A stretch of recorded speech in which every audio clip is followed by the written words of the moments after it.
The morning sun cast long shadows across the empty lot in Austin's hill country, where Zephyr Thornfield had planned to build his dream home. But instead of breaking ground on the custom-designed contemporary masterpiece he had envisioned for 7 years, he stood motionless among the wild bluebonnets, clutching his phone with trembling hands as he stared at the devastating email that had just destroyed his carefully constructed future. The message from Lysander Blackwood, the cryptocurrency broker who had managed his Bitcoin investment since 2017, was brief and clinical in its tone, but its implications were catastrophic beyond comprehension. Due to unforeseen circumstances, our firm is ceasing operations effective immediately. All client assets have been secured according to standard protocols. We regret any inconvenience this may cause. The words seemed to blur together on his screen as Zephyr read them for the 5th time, his mind struggling to process the reality that 7 years of meticulous saving, careful investment, and unwavering discipline had potentially vanished overnight, along with the man he had trusted to safeguard his financial future. At 34 years old, Zephyr had built his life around a single, all-consuming goal that had guided every financial decision he had made since graduating from the University of Texas with a degree in software engineering. While his friends and colleagues had spent their money on expensive cars, exotic vacations, and luxury apartments, he had lived in the same modest one-bedroom rental near downtown Austin, driving a 10-year-old Honda Civic and cooking most of his meals at home, all in service of accumulating enough cryptocurrency to purchase the perfect piece of land and build the sustainable, energy-efficient home that existed in detailed architectural drawings taped to his apartment walls. The obsession had begun during his senior year of college, when a computer science professor had introduced him to blockchain technology and the revolutionary potential of decentralized digital currencies.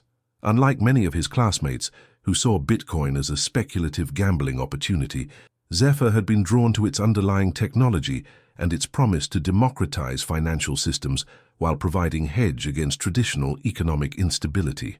He had started with modest investments of $50 per month from his part-time campus job, but as his understanding of the technology deepened and his income increased through his career as a software developer, his monthly contributions had grown to substantial amounts that represented the majority of his disposable income. Lysander Blackwood had entered Zephyr's life 3 years into his Bitcoin accumulation journey, recommended by a colleague who had achieved impressive returns through the broker's sophisticated cryptocurrency management services. Blackwood operated from a sleek office in Austin's downtown financial district, with credentials from prestigious investment firms and a track record that included successful management of digital assets for dozens of high-net-worth clients throughout Texas and the Southwest. His approach to cryptocurrency investing was methodical and conservative, focusing on long-term accumulation strategies rather than the day-trading speculation that had destroyed so many amateur investors during Bitcoin's volatile price swings. What had initially attracted Zephyr to Blackwood's services was not just his impressive returns, but his understanding of the psychological challenges that came with holding volatile digital assets over extended periods. During their first meeting, Blackwood had explained how most cryptocurrency investors failed, not because of poor market timing, but because they lacked the emotional discipline to maintain their positions during inevitable downturns. His solution was a custodial service that removed the temptation for clients to make impulsive decisions based on short-term price movements.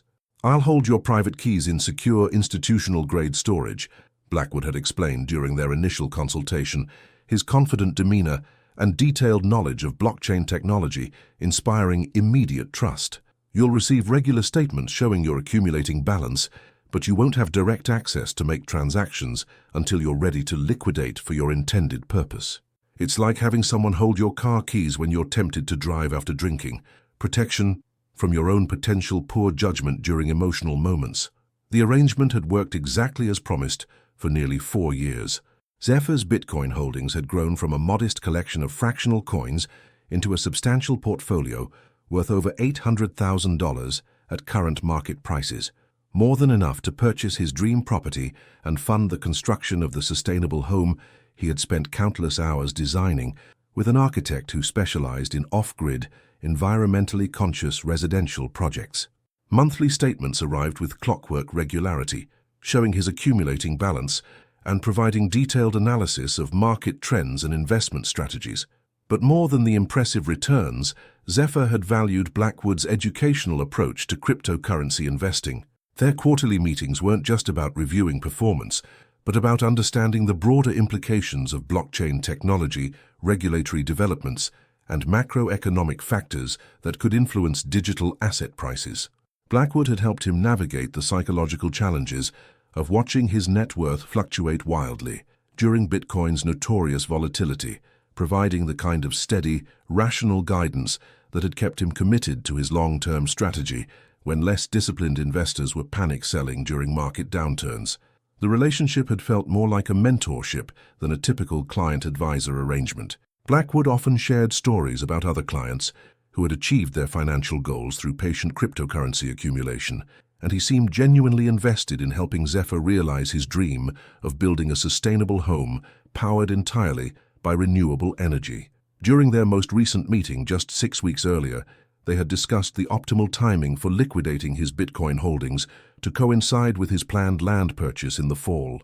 Now standing in the morning heat of the Texas Hill Country, Zephyr felt the crushing weight of realizing that his trust had been catastrophically misplaced.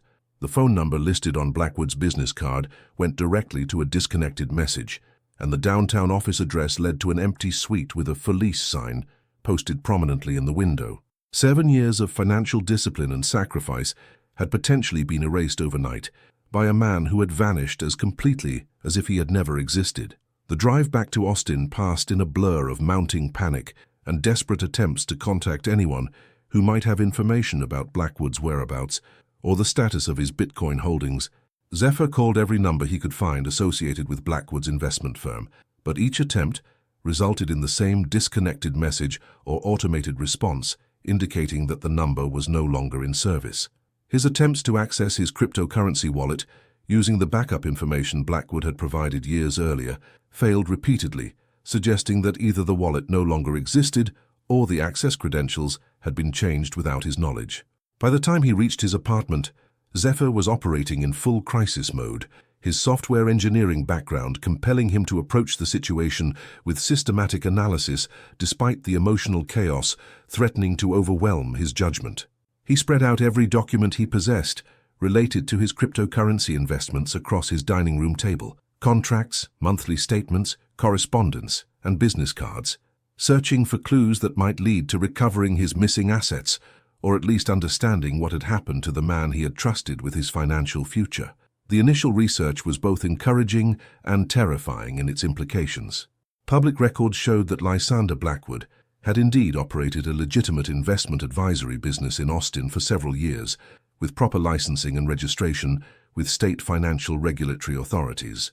His professional credentials appeared authentic, and online reviews from other clients were overwhelmingly positive, describing him as knowledgeable, trustworthy, and effective at managing cryptocurrency portfolios for long-term growth. But deeper investigation revealed disturbing patterns that Zephyr had missed during his initial due diligence years earlier. Several cryptocurrency forums contained scattered posts from investors who had lost contact with Blackwood over the past 6 months, and a few regulatory complaints had been filed, suggesting that he had failed to respond to client communications or provide requested account information.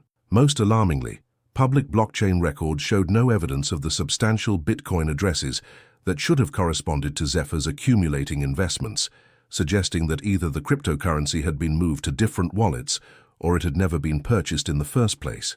The possibility that his monthly payments to Blackwood had never actually been converted into Bitcoin hit Zephyr like a physical blow, transforming his crisis from a potential theft into a complete fraud that had lasted for years.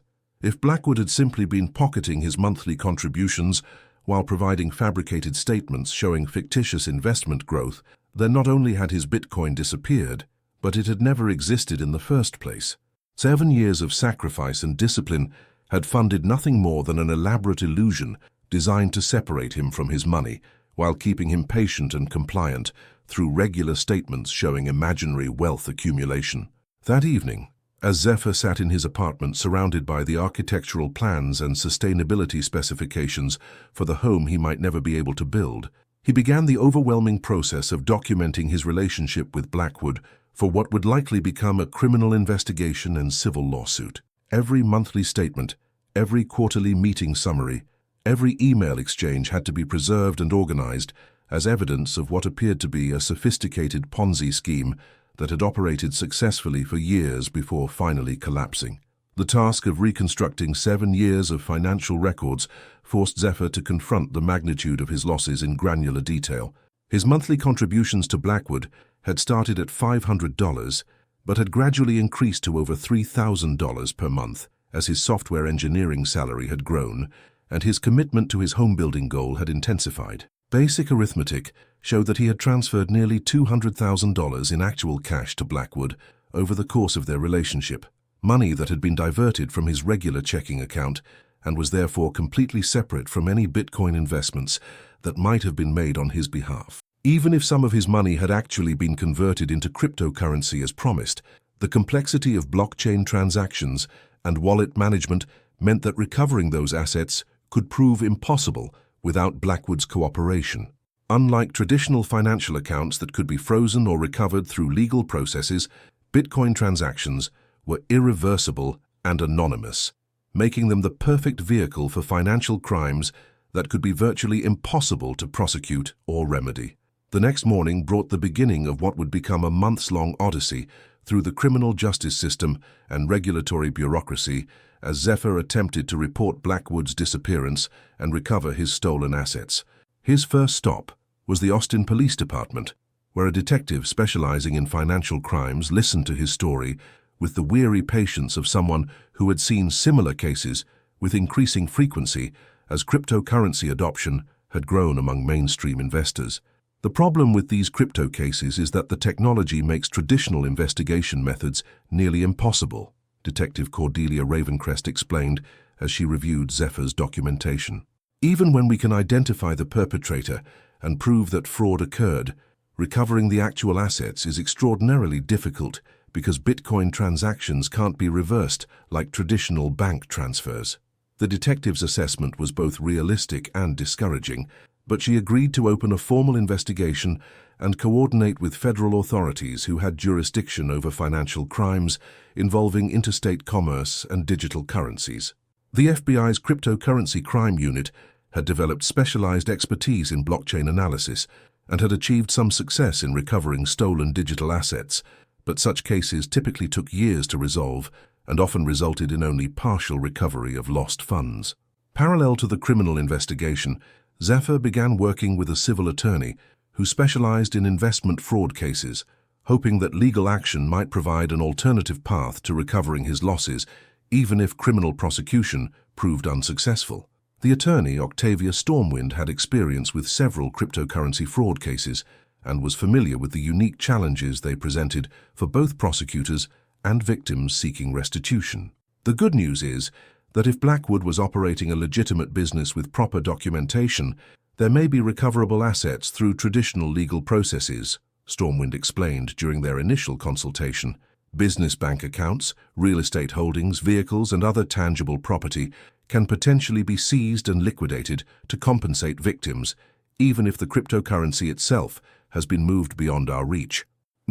But she also cautioned that cryptocurrency fraud cases were notoriously difficult to resolve favorably for victims, particularly when the perpetrator had disappeared and might have moved assets offshore or converted them into untraceable forms. The decentralized nature of digital currencies that made them attractive to legitimate investors also made them perfect tools for criminals seeking to steal money while minimizing their risk of detection or prosecution. As weeks turned into months, Zephyr found himself navigating an increasingly complex web of legal proceedings, regulatory investigations, and forensic analysis that consumed enormous amounts of time and emotional energy while producing frustratingly little progress toward recovering his stolen funds. The FBI's blockchain analysis team had identified several Bitcoin addresses that might be associated with Blackwood's operations, but tracing the movement of cryptocurrency through multiple wallets and exchanges required sophisticated technical analysis that could take months or years to complete. Meanwhile, other victims of Blackwood's scheme began emerging as news of his disappearance spread through Austin's cryptocurrency community and online forums. A support group formed among the affected investors, bringing together nearly 24 people who had lost amounts ranging from $10,000 to over $1 million through their relationships with the vanished broker. The group meetings, held weekly in a community center conference room, provided both emotional support and practical coordination for their collective legal efforts.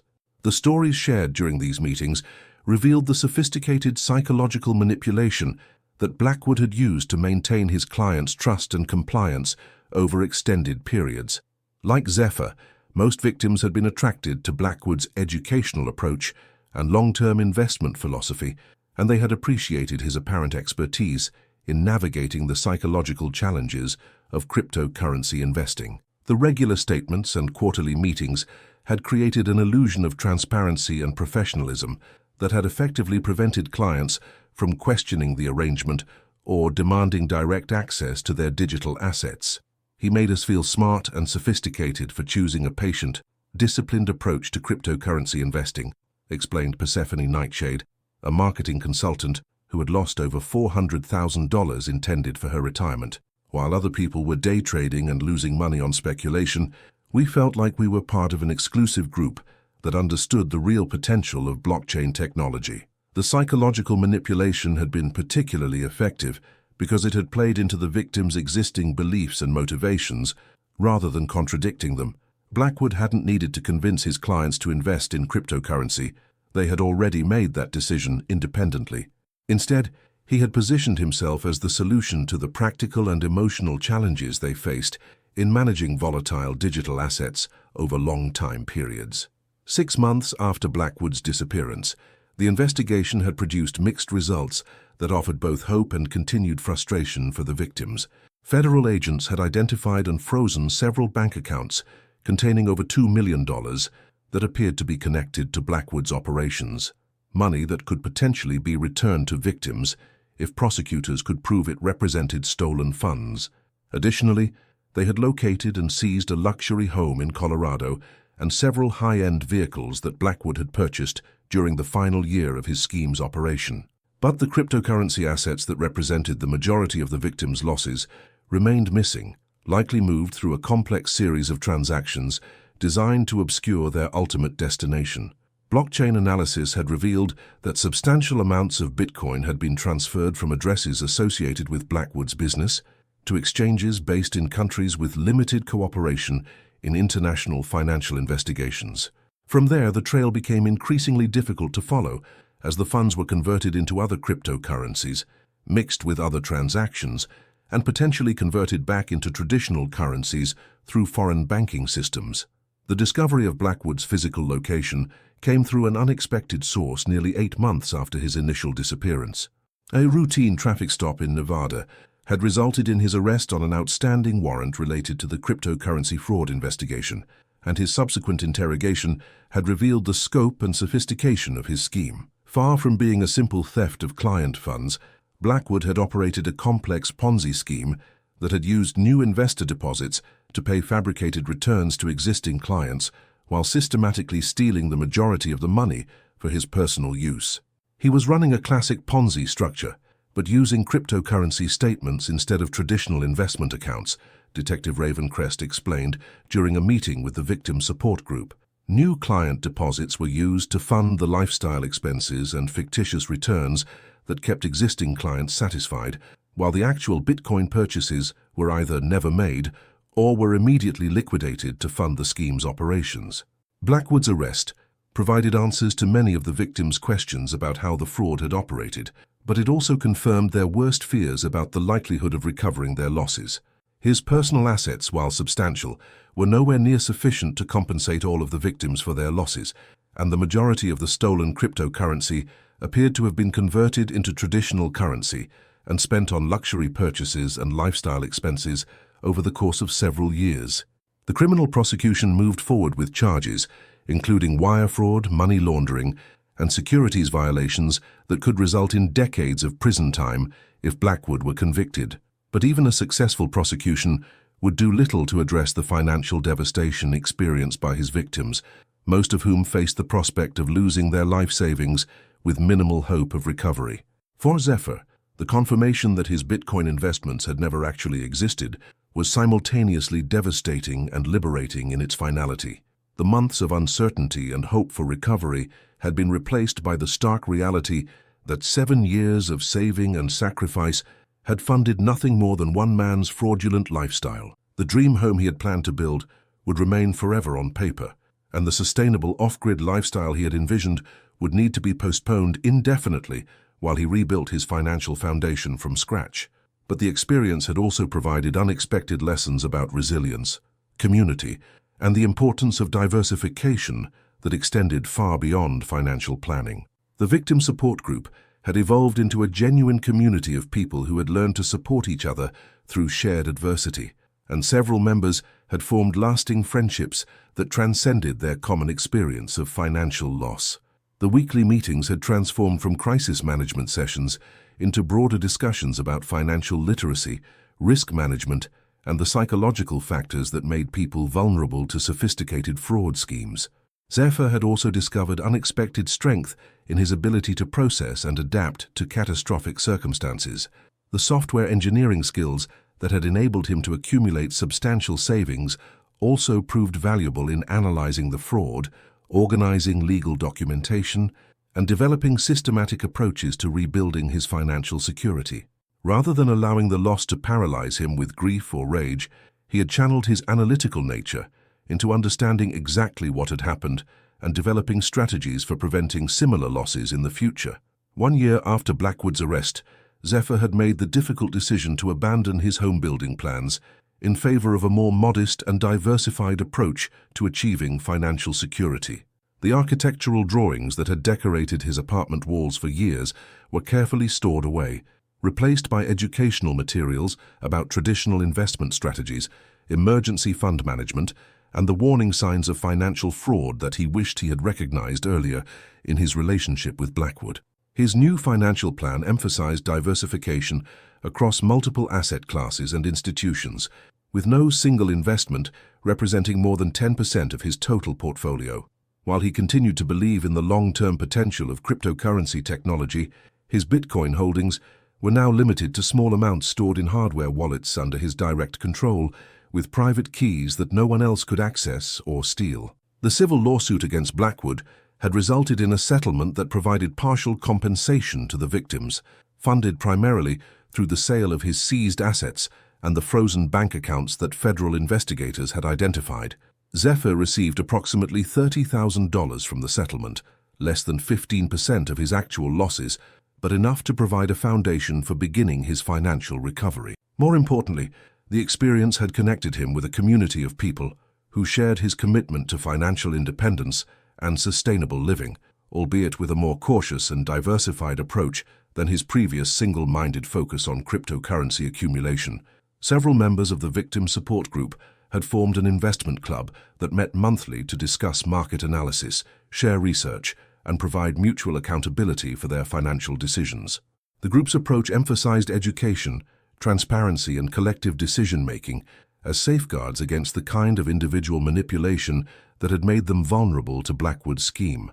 Members were required to share detailed information about their investment strategies and to seek group input before making any major financial decisions, creating a system of checks and balances that made fraud much more difficult to perpetrate. 2 years after the collapse of his cryptocurrency dreams, Zephyr had rebuilt his savings to nearly $50,000 through a combination of aggressive budgeting, increased income from freelance software development projects, and conservative investments in index funds and bonds.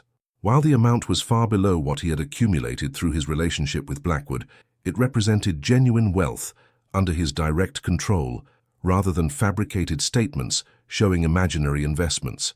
The dream of building a sustainable home had evolved rather than disappeared entirely. Instead of purchasing raw land and constructing a custom home from scratch, Zephyr had begun exploring more affordable alternatives, such as manufactured homes designed for energy efficiency, tiny house communities that emphasize sustainable living, and cooperative housing projects that shared the costs of renewable energy systems among multiple residents.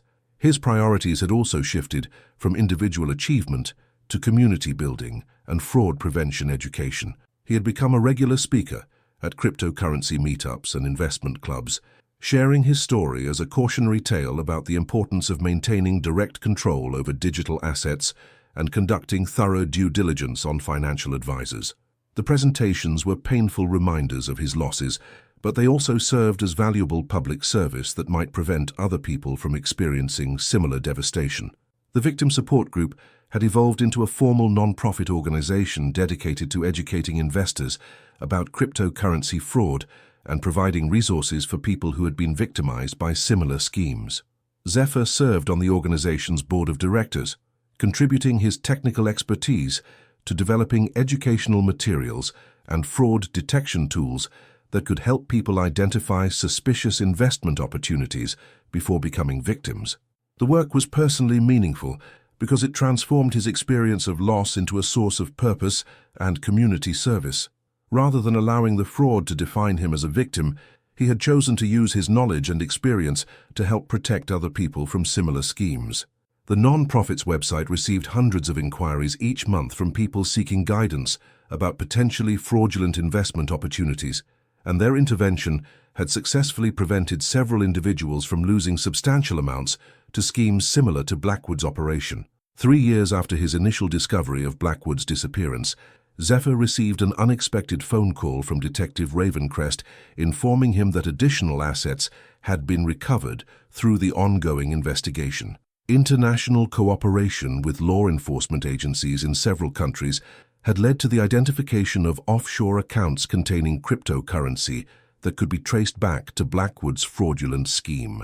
"We can't promise anything definitive yet," the detective explained, "but it looks like there might be additional recovery opportunities for victims as we continue to unravel the international components of this case."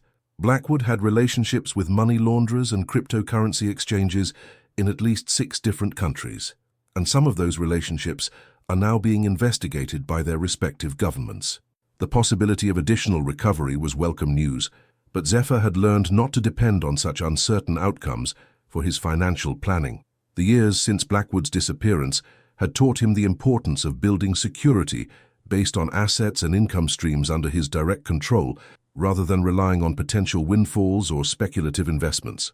His current financial position, while modest compared to his previous cryptocurrency wealth, felt more solid and sustainable because it was based on diversified investments, emergency reserves, and multiple income sources that reduced his dependence on any single employer or market sector. The freelance software development work he had started during his financial recovery had grown into a thriving consulting practice that provided both higher income and greater flexibility than his previous corporate employment. The dream of sustainable home ownership had also evolved in ways that reflected his changed priorities and risk tolerance. Rather than building an expensive custom home on expensive rural land, he had joined a cooperative housing project that was developing a community of energy-efficient homes powered by shared renewable energy systems.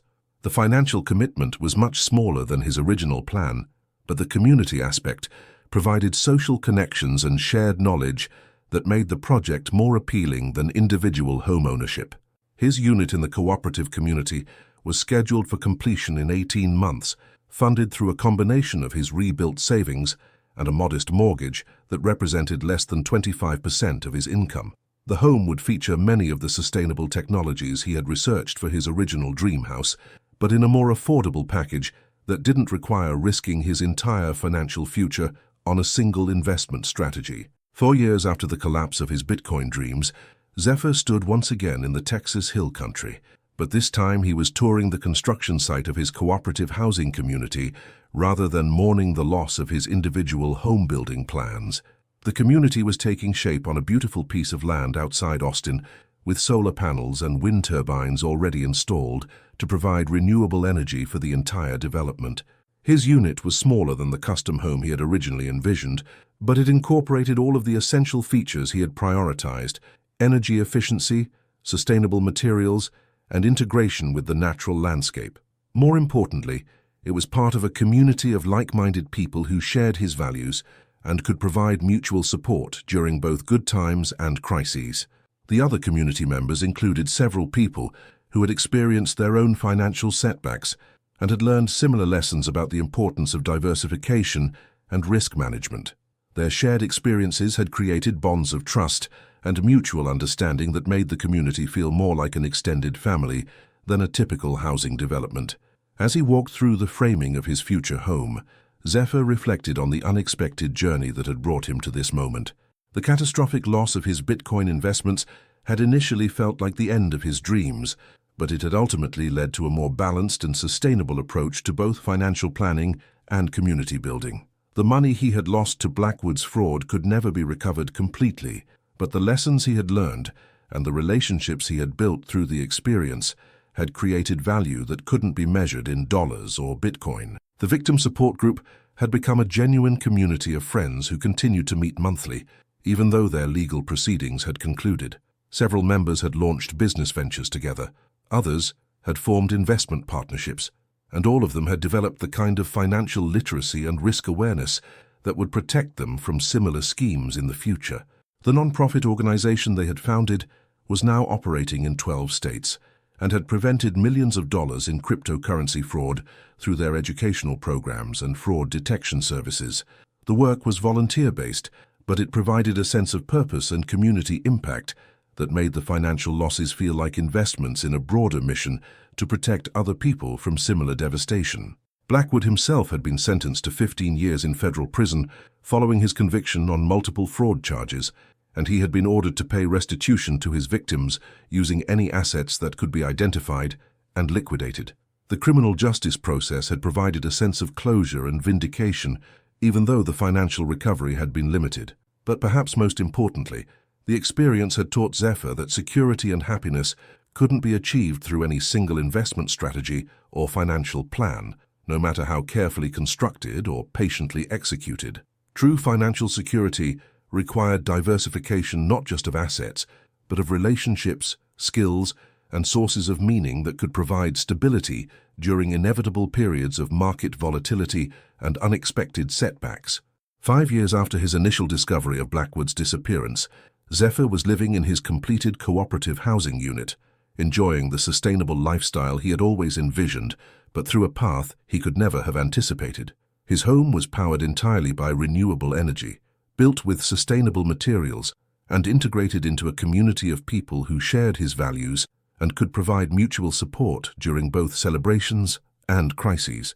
His financial portfolio had grown to over $200,000 through consistent saving, conservative investing, and the success of his software consulting practice. While the amount was still less than the fictitious Bitcoin wealth he had once believed he possessed, it represented genuine assets under his direct control and provided a foundation for continued growth and security. The victim support group continued to meet monthly, but their discussions had evolved from crisis management to broader topics including investment strategies, career development, and community building. Several members had achieved significant financial success through businesses they had launched with support and advice from the group, and others had found new career paths that better aligned with their values and priorities. The non-profit organization had grown into a nationally recognized resource for cryptocurrency fraud prevention, with educational programs that reached thousands of people each year and fraud detection services that had prevented millions of dollars in losses. Zephyr's role as a board member and frequent speaker had connected him with law enforcement agencies, regulatory authorities, and academic researchers who were working to develop better protections for cryptocurrency investors. But beyond the financial and professional outcomes, the most significant change had been in his understanding of what constituted genuine wealth and security. The dream of individual homeownership had been replaced by something richer and more sustainable, a community of people who had learned to support each other through shared adversity and who continued to work together toward common goals. As he sat on his porch watching the sunset over the hill country while his neighbors gathered for their weekly community dinner, Zephyr realized that losing his Bitcoin savings had ultimately led to gaining something much more valuable.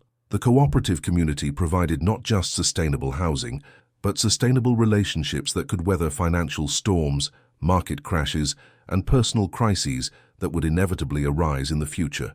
The architectural drawings for his original dream house remained stored in his closet as reminders of both his ambitions and his vulnerability to sophisticated fraud. But the modest, energy-efficient home where he now lived felt more like a genuine achievement because it had been built on a foundation of hard-learned wisdom, authentic relationships, and diversified resources that no single person could steal or manipulate. In losing everything he thought he wanted, Zephyr had discovered what he actually needed: security that came not from any single investment or financial strategy, but from a community of people committed to supporting each other's dreams while protecting each other from the inevitable risks and uncertainties that defined modern financial life. The Bitcoin that had disappeared into Blackwood's fraudulent scheme had ultimately purchased something more valuable than any cryptocurrency could provide: the knowledge that true wealth existed in relationships, resilience, and the wisdom to build security through community rather than individual accumulation. And in the end, that felt like the most authentic success possible. Not the achievement of his original dream, but the discovery of a better dream that had emerged from the ashes of his catastrophic loss. 8 years had passed since Lysander Blackwood's fraudulent scheme had collapsed, taking with it Zephyr's Bitcoin dreams and forcing him to rebuild his understanding of wealth, security, and community from the ground up. The cooperative housing project that had emerged from the ashes of his original home-building plans had evolved into something far more significant than anyone could have anticipated: a model, sustainable community that was attracting attention from urban planners, environmental organizations, and intentional community advocates across the United States. The Austin Hill Country Cooperative now housed 47 families across 23 acres of thoughtfully developed land, with renewable energy systems that produced more electricity than the community consumed, organic gardens that supplied fresh produce year-round, and shared workshop spaces where residents could pursue everything from furniture making to small-scale manufacturing. What had begun as Zephyr's personal response to financial devastation had grown into a proof of concept for sustainable living that was being studied and replicated by communities in 12 other states. Zephyr's role within the community had naturally evolved from founding member to unofficial technology coordinator, a position that allowed him to combine his software engineering expertise with his passion for sustainable systems and community resilience. His days were typically spent split between consulting work for Austin-based technology companies, maintaining the community's solar panel monitoring systems and energy management software, and coordinating with researchers from the University of Texas who were studying the cooperative as a model for climate-resilient community development. The financial consulting practice he had developed in partnership with other cryptocurrency fraud survivors had also grown beyond his original expectations, now serving over 300 clients across Texas and surrounding states. The practice specialized in helping people who had experienced investment fraud to rebuild their financial foundations using diversified, transparent strategies that emphasized risk management and gradual wealth building over speculative accumulation.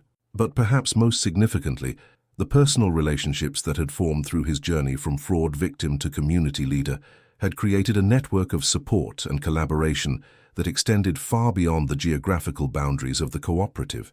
The monthly victim support group meetings had evolved into a quarterly conference that brought together hundreds of people who had experienced various forms of financial fraud, creating opportunities for education, mutual support, and collaborative problem-solving that addressed the broader social and economic factors that made people vulnerable to sophisticated scams. This particular morning found Zephyr preparing for what would be one of the most important presentations of his career, a keynote address at the National Conference on Cryptocurrency Security, where he would be sharing 8 years of insights about fraud prevention, victim support, and the development of resilient financial communities. The conference was being held in Denver and would include presentations from FBI cryptocurrency specialists, academic researchers, regulatory officials, and technology developers who were working to make digital assets safer for mainstream adoption. The invitation to deliver the keynote had come through Dr. Aurelia Moonstone, a behavioral economist from Stanford University, who had been studying the psychological factors that made cryptocurrency investors vulnerable to fraud. Her research team had interviewed dozens of Blackwood's victims as part of a broader study of financial fraud psychology, and they had been particularly interested in the community building and mutual support strategies that had emerged from Zephyr's victim support group. Your story represents something unique in the literature on financial fraud recovery, Dr. Moonstone had explained during their initial conversation about the conference invitation. Most fraud victims experience isolation, shame, and long-term financial damage that affects their ability to rebuild their lives. But your group has somehow transformed the experience of victimization into a foundation for community building and fraud prevention education that's having measurable impact on public safety. The research findings that would be presented at the conference had implications that extended far beyond cryptocurrency fraud prevention. The community resilience model that had emerged from Zephyr's experience was proving effective for addressing various forms of economic vulnerability, from job loss and medical bankruptcy to housing instability and retirement insecurity. The Cooperative Housing Project, the financial consulting practice, and the non-profit fraud prevention organization had together created a template for community-based approaches to economic security that could potentially be adapted to address the broader challenges of economic inequality and financial instability. As Zephyr reviewed his presentation materials one final time before departing for Denver, he reflected on how dramatically his understanding of wealth and security had evolved since those early days of single-minded Bitcoin accumulation. The young software engineer, who had lived in a modest apartment and driven an aging Honda Civic while investing every spare dollar in cryptocurrency, had been operating from a fundamentally individualistic model of financial success that made him vulnerable to exactly the kind of fraud he had experienced. The cooperative community where he now lived represented a completely different approach to economic security, one based on shared resources, mutual support, and collective resilience rather than individual accumulation.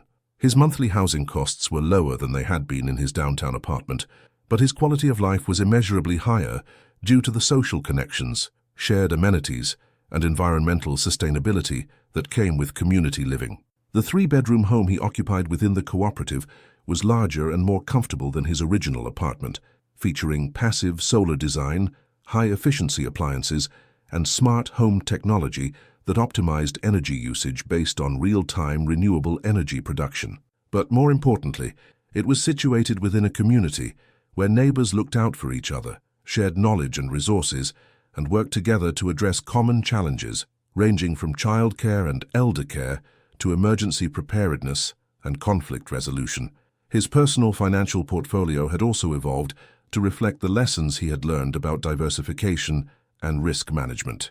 Instead of concentrating his wealth in a single asset class managed by a third party, he now maintained investments across multiple categories, including index funds, bonds, real estate investment trusts, and a modest allocation to cryptocurrency that he held in hardware wallets under his direct control. The total value of his investments had grown to nearly $400,000, but perhaps more importantly, no single investment represented more than 15% of his total portfolio. The consulting practice he had developed with other fraud survivors had become genuinely profitable while remaining true to their mission of helping people rebuild financial security following traumatic losses. Their client base included not just fraud victims, but anyone who had experienced major financial setbacks and was seeking guidance about sustainable wealth-building strategies that emphasized risk management and gradual accumulation over speculative investment. The practice's approach was distinctive in several ways that reflected the partners' shared experience of catastrophic loss and recovery. All investment recommendations were required to be reviewed by at least two partners before being presented to clients, creating a system of checks and balances that made it much more difficult for any single advisor to lead clients toward inappropriate risk levels. Clients were required to maintain emergency funds covering at least 12 months of expenses before making any speculative investments, and all investment strategies were designed to allow clients to maintain control over their assets rather than transferring custody to third parties. Perhaps most importantly, the practice emphasized financial education and psychological support as integral components of wealth building, helping clients understand not just what investments to make, but why they were making specific decisions and how to maintain discipline during inevitable periods of market volatility. The approach was more time-intensive than traditional financial advisory services, but it had produced consistently positive outcomes for clients while building the kind of trust and transparency that made fraud much more difficult to perpetrate. The flight to Denver provided Zephyr with several hours of uninterrupted time to review the research findings that Dr. Moonstone's team had developed about cryptocurrency fraud patterns and prevention strategies. The data was both encouraging and sobering in its implications for the broader digital asset ecosystem, that was continuing to grow and evolve despite the ongoing challenges with fraud and security.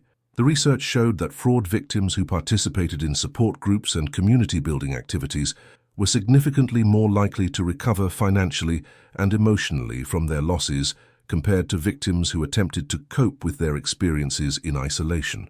The social connections, shared knowledge, and mutual accountability that emerged from group participation appear to provide protection against both future fraud attempts and the kind of risk-averse paralysis that often prevented fraud victims from rebuilding their financial lives. But the research also revealed disturbing trends in the sophistication and scale of cryptocurrency fraud that suggested the problem was growing faster than law enforcement and regulatory responses could address it. Blackwood's relatively small-scale operation, which had affected fewer than 30 victims and stolen less than $5 million, now seemed almost quaint compared to recent schemes that had defrauded thousands of investors and stolen hundreds of millions of dollars through increasingly sophisticated psychological manipulation and technical deception. The most concerning finding was that traditional fraud prevention education appeared to be largely ineffective against the most sophisticated cryptocurrency schemes, which were designed by people with deep understanding of both blockchain technology and psychological manipulation techniques. The fraudsters were often more knowledgeable about cryptocurrency than their victims, and they used that expertise to create elaborate deceptions that could fool even technically sophisticated investors who thought they were conducting adequate due diligence. The Denver conference venue was impressive in both its scale and the diversity of participants it had attracted. Over 800 people had registered for the three-day event, including law enforcement officers from dozens of agencies, academic researchers from universities across North America and Europe, technology developers working on blockchain security solutions, and representatives from cryptocurrency exchanges and wallet providers who were seeking to improve their fraud prevention capabilities. Zephyr's keynote presentation was scheduled for the second day of the conference, following a morning session of technical presentations about blockchain analysis techniques and regulatory enforcement strategies. The audience would include both experts who were familiar with the technical aspects of cryptocurrency fraud and practitioners who were seeking practical guidance about victim support and community resilience strategies. The presentation he had prepared attempted to balance the technical aspects of fraud prevention with the human dimensions of recovery and community building that had been central to his own experience. Rather than focusing primarily on the details of Blackwood's scheme or the investigative techniques that had led to his capture and conviction, Zephyr planned to emphasize the broader lessons about community resilience and mutual support that had emerged from the Victim Support Group and Cooperative Housing Project. "The most important thing I've learned," he planned to tell the audience, "is that financial security isn't something that can be achieved through any individual investment strategy or wealth accumulation plan, no matter how sophisticated or well-researched. True security requires community, people who can provide support during crises, share knowledge and resources during good times, and work together to identify and prevent threats that none of us could handle alone." The evening before his presentation, Zephyr attended a reception for conference speakers and found himself in conversation with Dr. Valentina Stormhaven, a cybersecurity researcher from MIT who had been studying the technical aspects of cryptocurrency fraud for the past several years. Her research focused on developing automated systems that could identify suspicious blockchain transactions and alert potential victims before they lost substantial amounts to fraudulent schemes. "The technical solutions are important," Dr. Stormhaven acknowledged as they discussed their respective presentations, "but your community-based approach addresses something that technology alone can't solve: the social and psychological factors that make people vulnerable to sophisticated fraud in the first place." Their conversation continued late into the evening, exploring the intersection between technical fraud prevention measures and the community resilience strategies that had emerged from Zephyr's experience. Dr. Stormhaven was particularly interested in the Cooperative Housing Project as a model for creating economic security that didn't depend on vulnerable financial technologies or institutions. "What you've built in Austin could potentially be replicated in communities across the country," she suggested. "The combination of shared resources, renewable energy, and mutual support could provide genuine alternatives to the kind of individual wealth accumulation strategies that make people targets for sophisticated fraud schemes. The keynote presentation itself exceeded Zephyr's expectations in both the audience response and the quality of questions and discussion that followed. His 40-minute presentation covered the evolution of his understanding from individual Bitcoin accumulation through catastrophic fraud to community-based economic resilience, emphasizing the practical lessons that had emerged from 8 years of recovery and community building. The question and answer session that followed revealed the deep hunger among conference participants for practical strategies that went beyond technical solutions and regulatory enforcement to address the underlying social and economic vulnerabilities that made cryptocurrency fraud so widespread and devastating. Law enforcement officers asked about replicating victim support strategies in their jurisdictions. Academic researchers inquired about measuring the effectiveness of community resilience approaches, and technology developers wanted to understand how their security innovations could be integrated with community-based fraud prevention efforts. But perhaps the most meaningful response came from a woman in the audience who identified herself as a recent fraud victim seeking guidance about recovery strategies.